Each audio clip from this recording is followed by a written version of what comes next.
This is section 10.3, arcs and chords, starting on page 718. The odds, number 1, find the value of x. RS is congruent to ST, therefore the measure of arc RS will be equal to the measure of arc ST. So this length and this measure and this measure will be the same. ST has the same measure of its central angle. Its central angle with the vertex at the center is 93 degrees. So substitute that in, and you have the measure of RS, which is x. X is 93.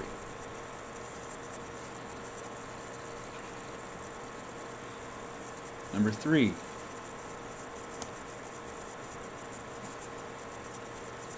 So, since the measure of arc AB is 127 and CD is also 127, then the chords that intercept those arcs will also be congruent. Therefore, AB is equal to CD. Substituting in for AB 5x and CD 3x plus 6. Subtract 3x from both sides, you get 2x is equal to 6, and divide both sides by 2, x is equal to 3.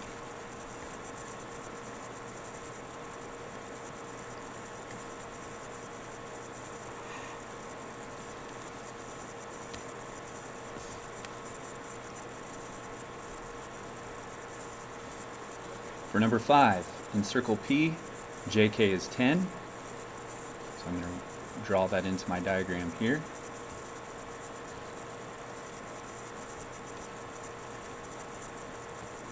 From there to there is 10. JLK is 134.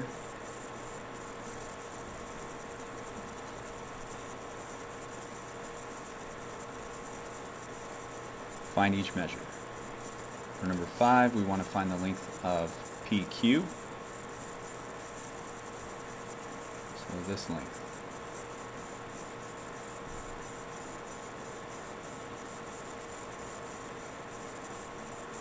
Well, we know that this length is 10.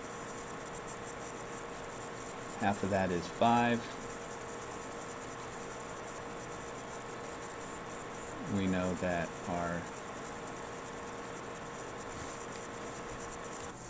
so what we have to do on this one is look at the right triangle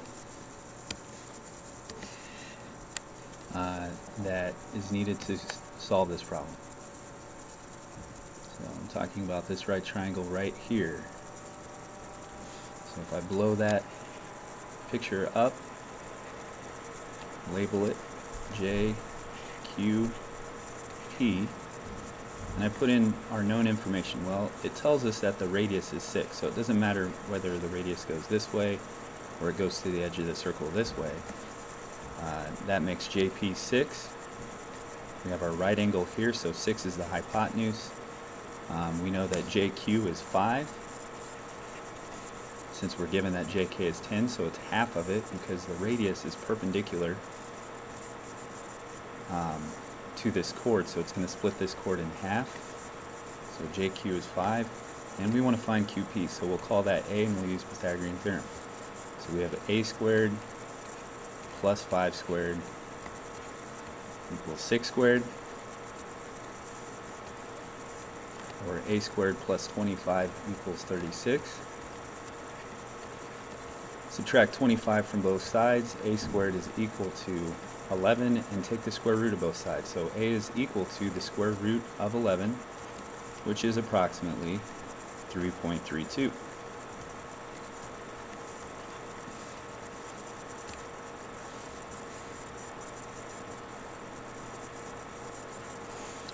Number 7. Find the value of x. we're given that AB and ED are congruent chords, both with a length of 7, therefore their intercepted arcs will be congruent. So arc AB is 105, arc ED is 5x, set those two equal and you get 5x is equal to 105. So divide both sides by 5, and x is equal to 21.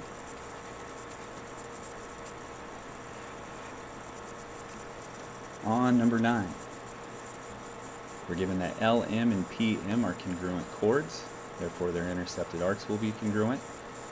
PM is x, therefore LM is x. We know that the entire distance around the circle is 360 degrees, so we can set up an equation from that, where we have this arc, and this arc is equal to 360.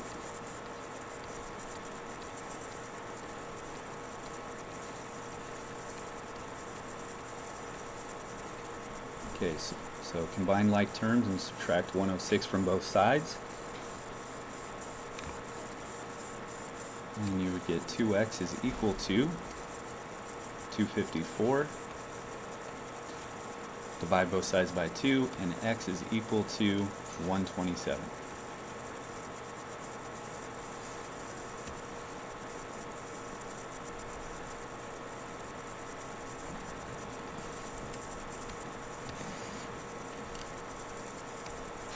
Number 11, solving for x. So this time it gives us that the intercepted arcs are congruent. Arc MN and arc PQ are congruent. Their corresponding chords will be congruent. So PQ is equal to MN. Substitute in 3x plus 5 and 26 and solve for x. So subtract 5 from both sides, 3x is equal to 21. Divide both sides by 3 and x is equal to 7.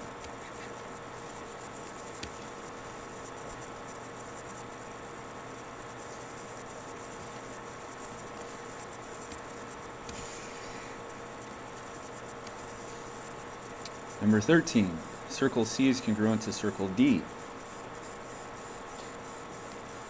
And we have two congruent chords. KL is congruent to AJ, therefore their intercepted arcs will be congruent. So we can set these two values equal to each other and solve for x.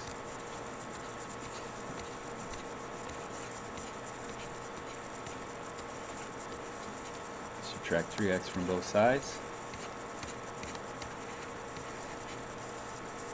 And divide both sides by 2, and x is equal to 27.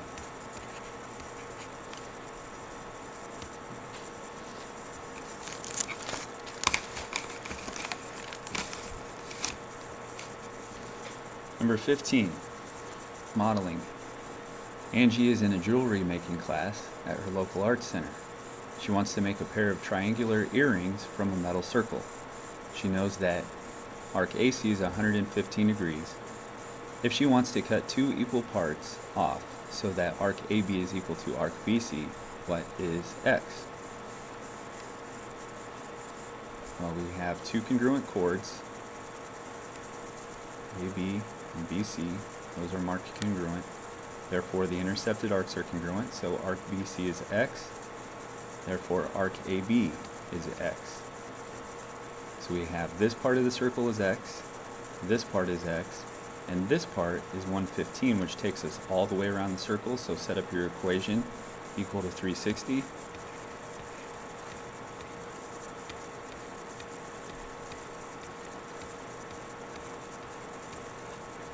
Combine like terms and subtract 115 from both sides.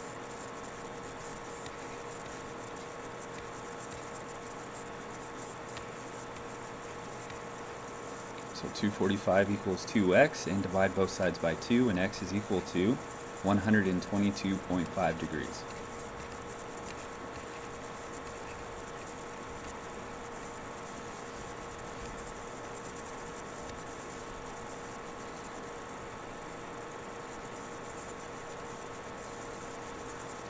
Number 17, in circle A, the radius is 14 and CD is equal to 22.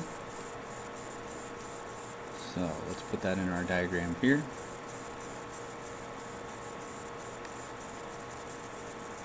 So I'm going to draw my radius from A to D. Doesn't matter where you draw your radius, wherever you do, it's going to be the same, 14. CD is 22.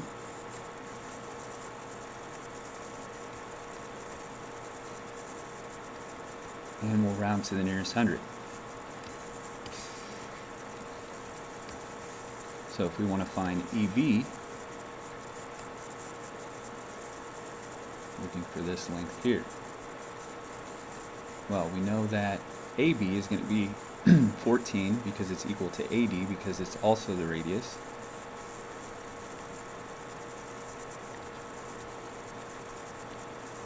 So if we can find AE some way and subtract that from 14, then we'll be left with EB. So we're going to look at the right triangle AED and the information that we know about this triangle.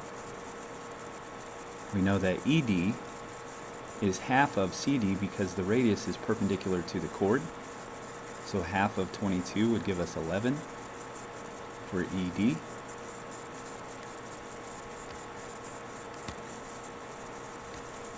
So I'm just going to draw this diagram a little bit bigger and put in my known information. So label the triangle A.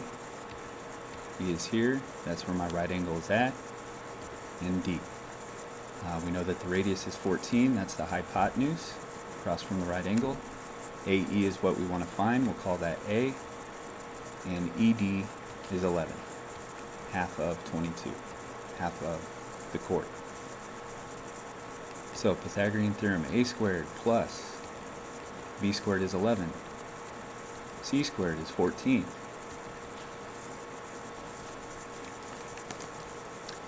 So if we square 11, we get 121, and 14 squared is 196, and subtract 121 from both sides, and A squared is equal to 75. Take the square root of both sides, and A is equal to the square root of 75. And I don't need to round that yet because I need to plug that back in to find EB. So EB is equal to AB, which is the radius, minus AE, which we just found. EB is equal to 14 minus the square root of 75, and that's where you can go to your calculator. So type in 14 minus the square root of 75, which is approximately 5.34.